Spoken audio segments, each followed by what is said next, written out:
विजयनगर के महाराज कृष्णदेव राय के प्रिय सलाहकार थे तेनालीराम। वह जटिल से जटिल पहेलियों को चुटकियों में सुलझा देते थे। सर्दी का मौसम था, सारी प्रजा ठंड के प्रभाव से जूझ रही थी।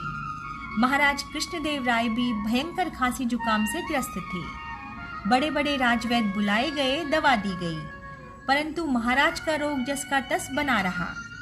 कारण खोजने पर पता चला कि वैद्य द्वारा दी गई दवा का तो राजा सेवन कर रहे थे, परंतु उनके द्वारा बताए गए परहेज जैसे खट्टे पदार्थ, दही, अचार आदि को नहीं छोड़ रहे थे। राजा की बिगड़ती तबीयत देख सभी ने तेनाली से महाराज को समझाने को कहा।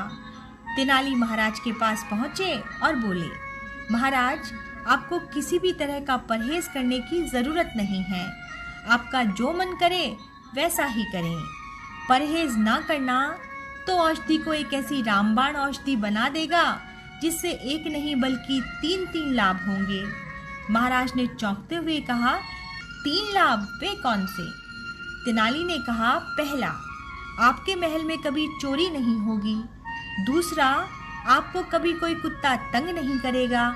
और तीसरा, आपको वृद्ध होने का कभी कोई भय नहीं सताएगा। महाराज ने कहा, तेनाली, ये कैसी बहकी बहकी बातें कर रहे हो? भला हमारे खांसी जुकाम से चोर, कुत्ते और बुढ़ापे का क्या संबंध? तेनाली ने मुस्कुराते हुए कहा, बहुत गहरा संबंध है महाराज।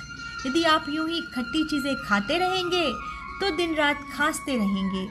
अब इससे तो चोरों को यही लगेगा कि आप जाग रहे हैं, तो भला वे कैसे आपके राजमहल में चोरी करने की हिम्मत कर पाएंगे? महाराज ने कहा, अच्छा, और कुत्ते हमें तंग क्यों नहीं करेंगे? तेनाली ने कहा, महाराज, जब आपका खांसी जुकाम से स्वास्थ्य बिगड़ जाएगा तो कमजोरी के कारण आपको लाठी लेकर चलना पड़ेगा, और जब कुत्ता आपके हाथ में लाठी देखेगा तो वह भला कैसे आपके पास आएगा? महाराज ने कहा, अब यह भी बता दो कि हमें कभी बूढ़ा होने का भय क्यों नहीं सताएगा? तेनाली ने कहा, महाराज, इसका तो सीधा सा गणित है कि आप हमेशा बीमार रहेंगे तो बुढ़ापा कहाँ देख पाएंगे।